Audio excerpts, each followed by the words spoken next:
जय सिया राम। मैं आचार्य राजेश श्री राम जन्मभूमि अयोध्या से। प्रिय दर्शकों, उपस्थित हूँ आप सबके समक्ष नवंबर महीने का राशिफल लेकर के। और आज नंबर है अंतिम राशि मीन राशि की। मीन राशि के जातकों के लिए जानेंगे नवंबर महीना कैसा रहने वाला है, कैसा रहेगा स्वास्थ्य, धनागमन की स्थिति कैसी रहेगी, लाभ की स्थिति और धन संचयन की स्थिति कैसी रहेगी, प्रेम प्यार, शिक्षा, संतान, व्यापार, व्यवसाय, गृहस्थ जीवन, कैरियर, भाग्य, सब के बारे में विस्तार से जानेंगे। साथ ही साथ उन शुभ तिथियों के बारे में भी जानेंगे जो आपके लिए महत्वपूर्ण होंगी और जिस पर कोई आप बड़ा निर्णय ले सकते हैं, बड़ा कार्य कर सकते हैं। अशुभ तिथियों के बारे में भी जानेंगे जिससे आपको बचना चाहिए। उन उपायों को भी बारे में जानेंगे जिसको करके आप इस नवंबर महीने को अपने लिए बेहद खास, बेहद महत्वपूर्ण बना सकते हैं। प्रारंभ में बता दूं, वीडियो आपके लिए आपके चंद्र राशि पर आधारित है और यदि आपको अपनी चंद्र राशि नहीं पता है तो अपने प्रचलित नाम के आधार पर इस वीडियो को देखकर लाभ उठा सकते हैं। पहले देखेंगे, सरसरी निगाह डालेंगे कि क्या योगा योग इस महीने ग्रहों ने आपके लिए बना के रखे हैं। तो राशि स्थान पर राहु का गोचर चल रहा है, शनि के नक्षत्र पर गोचर कर रहे हैं, द्वितीय स्थान खाली है, तृतीय स्थान पर देवगुरु बृहस्पति 9 अक्टूबर से वक्र गति कर रहे हैं। यह आपके लिए बेहद शुभ स्थिति है। वक्र गति, वक्री गुरु का सर्वाधिक लाभ मीन राशि के जातकों को मिलता हुआ दिख रहा है। चतुर्थ स्थान पर कोई ग्रह नहीं है। पंचम स्थान पर मंगल नीच के होकर गोचर कर रहे हैं। 20 अक्टूबर को नीच राशि पे गए हैं और ये 21 जनवरी तक यहीं पर विराजमान रहने वाले हैं। छठे स्थान में कोई ग्रह नहीं है। सप्तम स्थान पर केतु देव विराजमान है और अष्टम स्थान पर नीच के सूर्य गोचर कर रहे हैं। वो सूर्य जो आपके लिए छठे स्थान के स्वामी हैं। यद्यपि अष्टम स्थान पर एक विपरीत राजयोग भी बना रहे हैं, लेकिन नीच के सूर्य कुछ वहाँ पर प्रॉब्लम क्रिएट कर सकते हैं आपके लिए। शुक्र आपके लिए अच्छा, सूर्य यहाँ पर 16 नवंबर तक रहेंगे। 16 नवंबर के बाद फिर 16 नवंबर से 15 दिसंबर तक आपके भाग्य भाव पर आ जाएंगे, अच्छा हो जाएगा। बुध वहाँ पहले से विराजमान हो जाएंगे 29 अक्टूबर से ही, और ये 4 जनवरी तक यही विराजमान रहेंगे, लंबा समय रहेंगे बुध यहाँ पर। बुधादित्य योग भी यहाँ बनेगा। साथ ही शुक्र यहाँ पर 7 नवंबर तक रहेंगे। 7 नवंबर के बाद ये केंद्र में आ जाएंगे। तो 7 नवंबर से लेकर के 16 नवंबर तक सूर्य का नीचत्व भंग भी करेंगे शुक्र, दशम पहुंच करके। और शुक्र यहाँ पर 2 दिसंबर तक विराजमान रहेंगे आपके दशम स्थान पर। आपके एकादश स्थान खाली है और द्वादश स्थान पर शनिदेव अपनी मूल त्रिकोण राशि कुंभ राशि पर विराजमान है और वक्री हैं। लेकिन 15 नवंबर से मार्गी होने जा रहे हैं। एक बहुत महत्वपूर्ण घटना ये घटेगी जब शनि मार्गी होंगे। इस सब का रिजल्ट क्या होगा तो आइए जानते हैं। सबसे पहले आपका स्वास्थ्य कैसा रहने वाला है। तो मीन राशि के जातकों को अपने स्वास्थ्य को सही करने के लिए विशेष प्रयास करने की आवश्यकता है। मॉर्निंग वॉक, फिजिकल एक्टिविटीज़ को खूब बढ़ाना होगा। जिम जाइए, कुछ भी करिए, किसी एडिक्शन से बचिए, किसी नशे के एडिक्शन से बचेंगे तब आपका स्वास्थ्य बेहतर होगा। नहीं तो ये वजन बढ़ाने वाला है मीन राशि के जातकों के लिए। ये राहु वजन बढ़ाएगा, अर्थात बॉडी को बल्कि बनाएगा। कुछ भी खाए पिएंगे तो, पानी भी पिएंगे तो वजन आपका बढ़ेगा।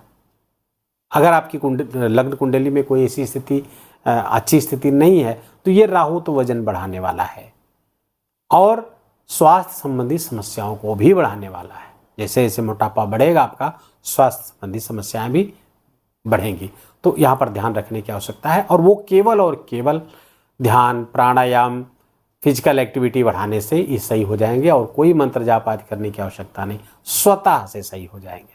हाँ, थोड़ा सा ये राहु जब राशि पर गोचर करते हैं तो मांसाहार के प्रति या किसी भी नशे के प्रति, जो स्मोकिंग हो सकता है, लिकर हो सकता है, उसके प्रति विशेष आग्रह बढ़ा देते हैं, रुचि बढ़ा देते हैं। फ्रीक्वेंसी ज़्यादा हो जाएगी आपकी अगर पहले से ले रहे हैं, या जो लोग नहीं रहे तो इसमें रुचि भी बढ़ा सकते हैं। इससे आपको बचना चाहिए, अन्यथा थोड़ा सा विपरीत परिणाम आपको प्राप्त होगा। खासकर संतान वगैरह से संबंधित विपरीत परिणाम। 5वीं दृष्टि राहु की गड़बड़ हो जाती है यदि आप स्मोकिंग आदि या किसी भी नशे के एडिक्शन में आप पड़ते हैं, मांसाहार, मदिरापान आदि से जुड़ते हैं। अब आते हैं, अच्छा हाँ, और छठे स्थान के स्वामी सूर्य नीच के अष्टम स्थान पर गोचर कर रहे हैं। तो ये थोड़ा सा अच्छा नहीं है। स्वास्थ्य संबंधी समस्याएं ये भी बढ़ाने वाले हैं। लेकिन 7 नवंबर से जैसे नीचत्व भंग होगा शुक्र के कारण, तो कुछ अच्छा यहाँ पर हो सकता है, क्योंकि विपरीत राजयोग में आएंगे तो छठे का दोष समाप्त हो जाएगा। तो ये राहु, ये सूर्य आपके लिए लेकिन फिर भी इतना सब कुछ होते हुए भी दुर्घटनाओं के प्रति आपको बहुत सचेत रहने की आवश्यकता है। वाणी आपके विकृत हो सकती है, वाणी के कारण घर में, कुटुंब में कलह का वातावरण पैदा हो सकता है। इसलिए वाणी की विकृति, स्वास्थ्य से संबंधित जो सावधानी हमने बताई उसको आपको करना चाहिए, तब जाकर के आपका स्वास्थ्य इस महीने आपका अच्छा रहेगा। धनागमन की स्थिति देखें तो धनागमन के जो कारक हैं आपके स्वामी हैं, जो धनागमन के कारक तो अच्छी स्थिति में हैं, वक्री होकर के चलेंगे। बाकी धनागमन के जो स्वामी हैं आपके शनि द्वादश स्थान पर रहेंगे, जो खर्चे बढ़ाकर चलेंगे। खर्चे आपके एक्सपेंसेस बहुत होंगे, अनकंट्रोल्ड होंगे। खर्चे इस तरह के होंगे कि हो सकता है आपको उसके लिए ऋण लेना पड़े, लोन लेना पड़े। और कभी कभी तो मीन राशि के जातकों के 7.5 भी चल रही, इसका भी ध्यान रखना है आपको। कर्ज लेकर के भी कर्ज चुकाना पड़ सकता है मीन राशि के जातकों को। कुछ ऐसे जातक हैं जिनको कर्ज लेकर के कर्ज चुकाने की स्थिति है। तो शनि की जो 7वीं दृष्टि यहाँ पर अपनी शत्रु दृष्टि पर पड़ रही है, छठे स्थान पर, ये थोड़ी सी आपके लिए विपरीत है। चिकित्सा आदि पर खर्चा करना पड़ सकता है आपको। ऋण की स्थिति बार बार बनती हुई दिख रही है, तो इसके प्रति बहुत सावधान रहने की आवश्यकता है। खर्चों पर अपने नियंत्रण रखिए। जो उपाय बताए गए हैं शनि के, हनुमान चालीसा आदि पढ़ना, सुंदरकांड का पाठ करना, हनुमान जी का दर्शन करना, ये निरंतर जारी रखना चाहिए आपको। ज़्यादा समस्या हो रही हो तो दशरथ शनि स्तोत्र का भी पाठ आपको 3 बार नित्य करना चाहिए, तब जाकर के। और हाँ, सोसाइटी के काम से जुड़िए, सामाजिक कार्यों से आपसे अपने आप को जोड़िए। मजदूर वर्गों, जो गरीब लोग हैं, असहाय, उनकी सहायता करिए, इससे शनि अच्छा होगा। खासकर जो लोग अपाहिज हैं, विकलांग हैं, दिव्यांग हैं, उनकी आपकी सहायता करेंगे तो आप उनकी सहायता करेंगे तो ये शनि आपको अच्छा परिणाम भी देगा, या अपने दुष्परिणामों को कम कर देगा, इतना जरूर हो जाएगा। तो धनागमन से अधिक आपका खर्च है, जिसके कारण से समस्या बढ़ी हुई है। धनागमन होगा, इसमें कहीं कोई दो राय नहीं है, क्योंकि अपने घर से द्वितीय जाएंगे, लेकिन वो खर्च भी इतना ज़्यादा रहेगा कि धनागमन आपको अपर्याप्त सा लगेगा। इसी कारण से आपको ऋण आदि लेने की भी नौबत बनती हुई दिख रही है। बनते बनते काम भी बिगड़ते हुए यहाँ पर दिख रहे हैं आपके, कि हो सकता है कोई काम आपका बनता बिगड़ जाए। साथ ही कुछ ऐसे मुकदमों के बारे में पता चल सकता है जिसको आपको पता ही ना हो। ऐसे लिटिगेशंस में आप भी फंस सकते हैं जिसके बारे में आपको पता नहीं चले, लेकिन उसका आप निस्तारण जरूर कर लीजिएगा। 15 नवंबर के पहले यदि पता चलता है तो उसका निस्तारण आवश्यक होगा, नहीं तो मुश्किलें बढ़ सकती हैं। दूसरे, मीन राशि के जातकों के लिए धन संचयन की स्थिति, धन संचयन के जो धनेश हैं आपके, मंगल नीच के होकर के 5वें स्थान पर विराजमान है। तो धन संचय भी इस समय थोड़ा सा एक मुश्किल सा टास्क होगा आपके लिए, धन संचय होना, क्योंकि नीच के जा रहे हैं। तो शिक्षा और संतान पे खर्च आपके बढ़ेंगे, शिक्षा, संतान पर। और पुराना कोई आपका ऋण आदि है, वहाँ पर आपके खर्चे बढ़ सकते हैं। अच्छा, मंगल जब यहाँ नीच के होंगे तो आपको ये स्टमक ट्रबल आपको बढ़ा देंगे, पेट संबंधित समस्याओं को बढ़ाएंगे, तो इसका भी आपको ध्यान रखने की आवश्यकता होगी। तो धनेश का 5वें स्थान पर गोचर करना यूँ तो अच्छा होता है, लेकिन चूंकि नीच के हैं तो थोड़ी समस्या यहाँ पैदा करेंगे। और दूसरी बात, मंगल की जो दृष्टि होगी वो आपके एकादश स्थान पर, ये उच्च की दृष्टि होगी। इससे आपके धनागमन के मार्ग विस्तृत होंगे, धनागमन का प्रवाह बढ़ेगा। मंगल की दृष्टि यहाँ पर बहुत महत्वपूर्ण है। 5म से बैठ करके उच्च दृष्टि से एकादश भाव, एकादश स्थान पर किसी की दृष्टि पड़े या एकादश स्थान में कोई ग्रह बैठे तो ये शुभ परिणाम, चाहे पापक ग्रह हो चाहे शुभ ग्रह हो, सबके लिए एक ही समान सूत्र है। तो ये आपके लिए फायदेमंद होगा, इस पर कहीं कोई दो राय नहीं। धनागमन तेजी से होता हुआ दिखेगा। तो धनागमन, धन संचयन की स्थिति हमने जान ली। थोड़ा सा वाणी का प्रयोग बहुत ही बुद्धिमत्तापूर्ण तरीके से आपको करना होगा, ताकि घर पे परिवार में शांति बनी रहे। प्रेम प्यार के लिए समय बिल्कुल अच्छा नहीं है। जो लोग रिलेशनशिप में हैं उनके रिलेशनशिप पे खतरा मंडरा रहा है। राहु की दृष्टि मंगल पर पड़ रही है, आपका ब्रेकअप होता हुआ बिल्कुल दिख रहा है। अपने ईगो को कंट्रोल करें, अपने क्रोध को कंट्रोल करें, क्रोध बढ़ेगा जिसके कारण से ब्रेकअप की स्थिति आ सकती है। संतान की शिक्षा या उनके चाल चलन को लेकर के, उनके कार्य व्यवहार को लेकर के कुछ कुछ झुंझलाहट आप महसूस करेंगे। उन पर बहुत टीका टिप्पणी ना करें, अन्यथा संबंध प्रभावित होता हुआ दिख रहा है।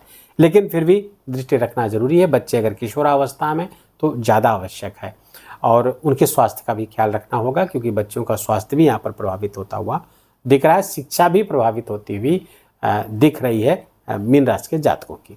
मीन राशि के जातक स्वयं विद्यार्थी है तो उनके लिए तो अच्छा है। अगर स्वयं विद्यार्थी हैं तो आपके ज्ञान के लिए अच्छा है, और आप कोई बड़ी उपलब्धि इस बीच प्राप्त कर सकते हैं। हायर एजुकेशन के लिए अच्छा है। मेडिकल फील्ड से जुड़े हैं, उस दिशा में आप MD वगैरह की तैयारी कर रहे थे तो उसमें आपको सफलता मिल सकती है। लीगल प्रोफेशन से जुड़े हुए हैं वो भी आपके लिए फायदेमंद है। तो मीन राशि के जातकों के लिए इन प्रोफेशन से आपको अच्छे परिणाम प्राप्त होते हुए दिख रहे हैं। साथ ही गृहस्थ जीवन में केतु विराजमान है। थोड़ा सा तुतु में वो चल रहा है, एक दूसरे के विचार पसंद नहीं आएंगे जब तक केतु यहाँ पर रहेंगे। मई तक राहु की दृष्टि भी चूँकि रहती है, जब केतु यहाँ रहेंगे तो राहु की दृष्टि आलम रह नहीं है, तो थोड़ा सा गृहस्थ जीवन में तुतु में आद की स्थिति, कुछ डिफरेंस ऑफ ओपिनियंस बने रहेंगे। कोई बड़ी बात उससे नहीं है। अगर आपकी लग्न कुंडली में कोई बुरे ग्रह की दशा नहीं चल रही तो कोई बड़ी बात उसमें नहीं होने वाली है। लेकिन यदि वहाँ भी लग्न कुंडली में भी कमोबेश स्थिति ऐसी है और बुरे ग्रह की दशा महादशा चल रही है, सप्तम प्रभावित है, तो दिक्कत वहाँ पे ज़्यादा हो सकती है केतु की यहाँ उपस्थिति के कारण। व्यापार बिजनेस अगर आपका पार्टनरशिप में है तो थोड़ा सा उसका भी ख्याल रखना है। दूसरे की भी मत को जानना आवश्यक है। हो सकता है वो सही हो तो उसकी भी बात सुने, बैठ करके टेबल पे बात करें, कम्युनिकेशन से चीज़ों का हल करें। कम्युनिकेशन गैप ना होने पाए, इस बात का ध्यान रखिएगा, क्योंकि आपका कम्युनिकेशन मीन राशि के जातकों का जो व्यापार व्यवसाय है, पार्टनर के साथ संबंध, जो रिलेशनशिप्स हैं, वो केवल कम्युनिकेशन पे ही आधारित है। आपकी कम्युनिकेशन स्किल से ही वो बढ़िया बेहतर रहेगा। उसमें अगर गैप हो जाएगा तो समस्या पैदा हो जाएगी। आप आपके सप्तम स्थान का स्वामी भाग्य स्थान पर, तो जीवन साथी के जीवन में कुछ बेहतर होने वाला है, कुछ उनकी प्रोग्रेस हो सकती है, और आपके लिए भी वो भाग्यशाली साबित होंगे। ये निस्संदेह जीवन साथी के साथ भी संबंध बढ़िया होता, संबंध और उनका भाग्य वो सब आपके लिए बेहतर होता हुआ आपके लाभकारी स्थिति बनती हुई दिख रही है। करियर की दृष्टि से देखें तो करियर के स्वामी देवगुरु बृहस्पति वक्री होकर जब तक चलेंगे आपके लिए बहुत अच्छी स्थिति बनाकर रखेंगे, क्योंकि जब वक्री होंगे तो आपके धन भाव को अपने प्रभाव में ले लेंगे, और देवगुरु बृहस्पति चूँकि वहाँ के कारक भी हैं धन भाव के, तो बड़े अच्छे परिणाम आपको धन के संग्रह संबंधित देंगे। मंगल का यहाँ जाना ये तो अच्छा नहीं, नीच का होना, लेकिन गुरु का वक्री हो जाना ये अच्छा हो गया। ये खूबसूरती गोचर की देखिए मीन राशि के जातकों के लिए। धनेश का नीच का होना अच्छा नहीं, लेकिन देवगुरु बृहस्पति के वक्री होकर के धन स्थान पर फोकस करना ये अच्छा हो गया। तो जो खराब होना था वो बेहतर हो गया देवगुरु बृहस्पति के कारण। तो बैंक बैलेंस बढ़ेगा, निस्संदेह बढ़ेगा, इसमें कोई दो राय नहीं है। आपका संचित कोष बढ़ने वाला है। बड़ी प्रॉपर्टी आदि के भी लाभ यहाँ पर कराते हुए देवगुरु बृहस्पति करते हुए दिख रहे हैं। दशम का शुक्र बहुत अच्छा तो नहीं होता है, क्योंकि ये दिग्बल का स्थान चतुर्थ होता है। यहाँ पर जा करके शुक्र, जो लोग सोशल मीडिया से जुड़े हुए हैं, सोशल मीडिया इन्फ्लुएंसर्स हैं, उनके लिए शुक्र बहुत अच्छा है। यदि आप कोई डांसिंग, गीत संगीत ये सब चीज़ों से जुड़े हुए हैं, या फिर आप यूट्यूबर्स हैं, इंस्टाग्राम पे काम करते हैं, फेसबुक तो आपके लिए बहुत अच्छा, उसके लिए वीडियो बनाते हैं, एक्टिंग करते हैं, ये सब आपके लिए बहुत अच्छे होंगे इस महीने। वहाँ से विशेष लाभ होगा, क्योंकि ये सप्तमेश भाग्य स्थान पर रहेंगे और शुक्र दशम स्थान पर रहेंगे। ये आपके लिए लाभ की स्थिति बनती हुई दिख रही। कुछ आकस्मिक लाभ, पद का लाभ होता हुआ दिख रहा है। अचानक से कुछ लाभ ऐसा हो सकता है जिसके तरफ से आपने सोचा ना हो, और ये आपके शेयर मार्केट वगैरह से भी, स्टॉक मार्केट आज जहाँ भी पैसा आपने लगा रखा है वहाँ से भी विशेष लाभ होता हुआ दिख रहा है। कार्य क्षेत्र में विशेष स्थिति, आपके जो अपोजिट सेक्स के जो आपके वर्कर्स हैं, सुपीरियर्स हैं, कोलिग्स हैं, उन सब से आपको विशेष लाभ होता हुआ दिख रहा है। शनि के कारण मैंने शुरू में बताया कि कुछ आपके खर्चे जरूर इसमें बढ़े रहेंगे, उसका आपको ध्यान रखने की आवश्यकता है। मंगल की चौथी दृष्टि यहाँ पर अष्टम पड़ेगी, सूर्य यहाँ पहले से विराजमान है, तो दुर्घटना के प्रति थोड़ा सा सावधान रहना है। वाहन वगैरह बहुत सावधानी से चलाना है। गाड़ी चलाते समय भगवान का भजन सुनते रहें, नाम जप करते रहें भगवान का। मन ही मन आप गायत्री मंत्र या त्र्यंबक मंत्र का भी जप कर सकते हैं। तो इसको करते रहेंगे तो आप किसी दुर्घटना से बचे रहेंगे, इसमें कोई दो राय नहीं। और संभव हो अगर ये सब नहीं कर सकते हैं तो सुबह ही आप निकलने के पहले नारायण कवच का पाठ करके निकला करिए घर से, तो निस्संदेह, और ये आवश्यक है आपके लिए, बहुत आवश्यक है। 21 जनवरी तक तो बहुत आवश्यक है।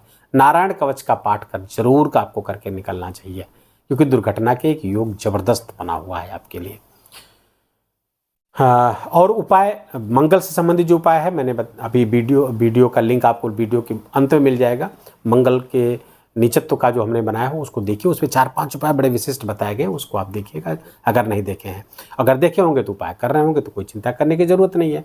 सूर्य से संबंधित उपाय करना है, सूर्य भगवान को जल चढ़ाना, गायत्री मंत्र का जप करना, सूर्य गायत्री मंत्र का जप करना, आदित्य हृदय स्तोत्र का पाठ करना, ये सब आपके लिए बहुत फायदेमंद होगा, बहुत लाभकारी होगा।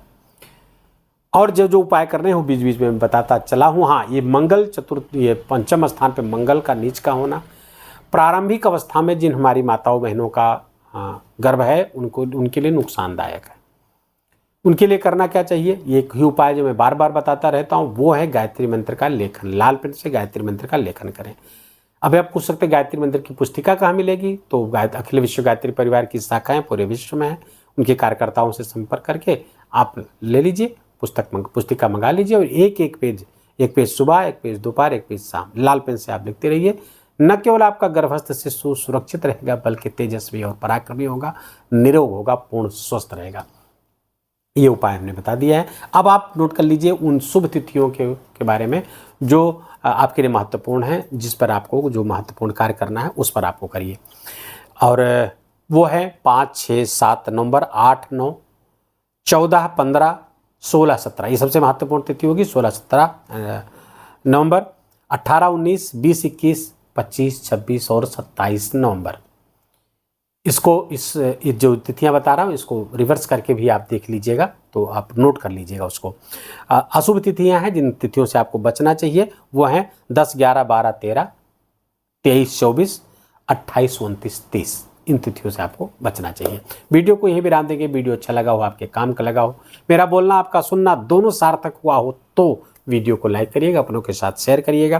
कमेंट में जय सिया राम लिखना बिल्कुल भी मत भूलिएगा। मेरा विशेष निवेदन, विशेष आग्रह आपसे, चैनल पर नए हैं तो इसको सब्सक्राइब कर लीजिए, बेल आइकन की घंटी दबा लीजिए। अपना बहुत बहुत ख्याल रखिए, अपनों का ख्याल रखिए, माता पिता की खूब सेवा करिए, उनका आशीर्वाद लीजिए। जय जय सिया राम।